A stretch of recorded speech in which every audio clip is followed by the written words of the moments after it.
Hello everybody, in this video we're going to talk about Zedukar the Sorcerer in the game Demeo. Now the Sorcerer relies on spell to support his teammates, and he can deal spells from far range, so he doesn't actually have to be very close to his teammates, although in some situation that might be a good idea. Again, depends on the situation. But usually you're going to find the Sorcerer kind of position himself kind of a bit far from the troubles for many enemies, and as the Guardian tank actually taking the damage. Now this class, Sorcerer class, main ability is the Zap card. Now as you can see here, based on the description of the Zap card, damage and stun your foe 1 turn cooldown. Now this is a very powerful card, and this is why I enjoy playing a wizard, and also enjoy having a wizard in my team, which can actually support the Guardian character, which is the melee character, the tank one, by just, even without actually focusing on the tank, helping the tank, I can just stun enemies that pose threat. Just keep in mind that some of the enemies might be immune to stun, so the best way is actually to examine the enemies before you actually apply them. As you play, you're probably going to learn which one actually are immune to stun and which ones are not. So what actually stuns are good for? Well, basically most of the time kind of a high threats enemies. So for example, you can zap redness that are kind of a cooldown a few turns before hatching. So they were about to release more enemies. You can actually do this and actually cancel this timer. You can delay enemies that are about to get built and become stronger. You can stun high priority targets to make sure that the tank or other of your teammates won't get hit or be hit less. So basically this is an amazing card that one of the most powerful ones to actually control and manage the battle. So just an example, if you're dealing with one big enemy with high HP and there are lots of small enemies, you can stun the big ones, let your team clear up the small enemies, and then all of you focus to eliminate the big enemies altogether at the next turn after the stun has expired. Now in terms of positioning, usually what I do, I stay in an intersection preferably, so I can have sight of what coming up, for example behind me, to the other sides and in front, and then provide support just in case enemies are coming in, because they can come in by surprising us, and of course I can stun them just in case a high threat enemy appears. And this is actually what I'm doing here with this positioning. I have line of sight, what's at the back, what's coming from the right, and I can actually react in time. But of course nothing prevents the wizard from attacking in melee range as well. As you can see, sometimes that's what I do. I can just help while being close to my teammates to actually deal that extra damage and help clear enemies. Again, depends of course where they are team allocated, the map, the enemies. It can be dynamic, but of course you can do this as well. Attack melee if you can to finish enemies. Now it's also to make sure that you are kind of in the line of sight with the tank as well, because they can just go and turn right, for example, enter a room, and it's better for you of course to be at the line of sight so you can actually deal damage to enemies there. Now regarding your position, well, don't open doors. How many games, I can't remember how many games the wizards just go open door and just die. Anytime they don't open door, let the tank get first. Because then if you find yourself with many enemies, you're just gonna die, and then you're gonna spend some more turns for your players, maybe cards, maybe a fountain that we need, whatever it is to, this can be prevented, but just letting the tank be first and you actually being just behind. So it's not a golden rule, but as you know, if you probably play quite a few games, you know that this can happen. You open a door and tons of enemies there. And of course you don't really have a lot of things to do unless you have like 2 turns we can actually go open and go back and the tank is actually nearby. But again, not recommended.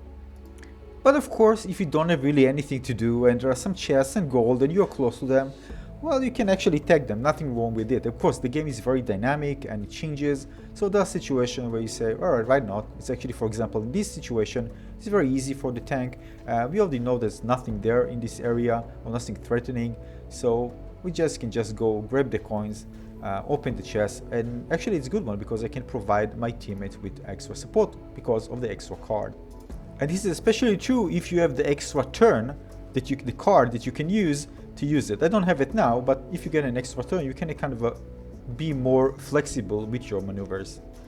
Now, having said all that, the wizard actually, when it comes to close range, is better than the hunter because you can stun enemies. So you kind of more control. You can, for example, if you see a big enemy, you can actually zap that enemy and stun him. Whether the hunter probably, unless he has cards that actually can do something, probably can be by default in kind of more dangerous situation. But trust me, the last thing I want to be is a wizard just get into danger and is in front of the tank and just dying all the time and just waste turns for my teammates. And trust me, this happens a lot, but people will learn probably from these mistakes. Some probably might not. But again, try always to position yourself carefully to make sure that you don't lead to your teammates spending just turns and cards to support you instead of you supporting them. Now, although I see the wizard as essential, of course, in this kind of a D&D game, you can take different type of compositions. I haven't tried everything, of course, but I'm trying things. I mean, we can play without a wizard. If you say super essential, well, you can actually replace it with another character. But again, it provides so much great utility that again depends. Sometimes without certain characters in certain runs, you might find yourself getting into troubles or maybe just playing much longer because you lack this kind of support that the wizard can bring by default with his spells, and of course which is class with the class card, the zap, which can stun enemies. I mean, just imagine being able to stun a big enemy threat. This helps a lot. So again, I always, when I don't see a team without a wizard, usually I take a wizard. But again, I also play without wizard and we won. But then depends on the level, depends on the situation. Many cases, of course, are viable. But again, it's just actually very fun class to play in general. Now, of course, this also changes the type of spells, cards that you should choose. Of course, there are many options. For example, gas lamp here. What I'm going to do with a gas lamp, right? The distance to put a gas lamp, for example, is very short, and I'm keeping distance. So if I'm actually behind my tank and my assassin, I won't be in a situation where it can be useful to put it down so the hunter, which is also close to my range, can hit this lamp. So this is actually not a good card to pick. Although keep in mind that you can also zap. Your zapping also deals damage. So you can actually, for example, if the tank puts like a mine, for example, you can actually zap the mine and explode it. This is actually a great thing to be able to use your zap to explode different type of lamps, either frozen, gas, or just those who deal damage from far away. So this is one advantage that you and the hunter have. And your starter deck is actually quite powerful. I mean, the fireball, healing potion, every potion everybody has, and freeze, very useful. The fireball, of course, is crazily powerful. But again, when you go to the store, make sure you choose the cards that can actually support your teammate. Depends, of course, on the level. Level 3 is a bit different, of course. So in level 2, for level 2, I'll probably choose something for AoE and something that can actually support the team. But when level 3, you go to level 3, I'm probably going to go with Ballista, of course, or a coin. So I'll pick those one up. Level 3 is very small, by the way, so sometimes you can actually get some things that you can put in the center, even a gas lamp if you want, just in case there isn't one there and you want to kind of gas this area, you can take it. But I recommend, of course, set with your teammates so you know what they are taking, so you probably won't take double things that kind of you won't get benefits from. So when you come to this place, to the store, I usually kind of communicate with the teammates, ask them what they get, and then I know what I should get. Of course, it's random, so sometimes you don't get the cards that you actually need. And usually I also take healing potions to also support my team as well. So again, to prevail with the wizard, make sure you carefully position yourself.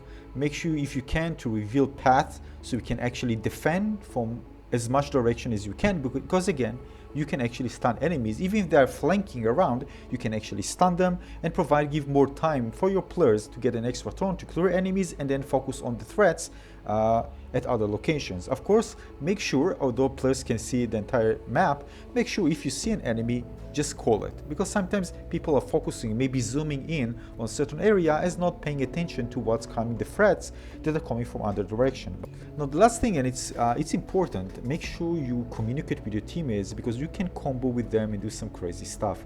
And some of the things, because you do have lots of spell that deal damage to far away, preferably for you if you're choosing the right ones, you can actually eat your teammates.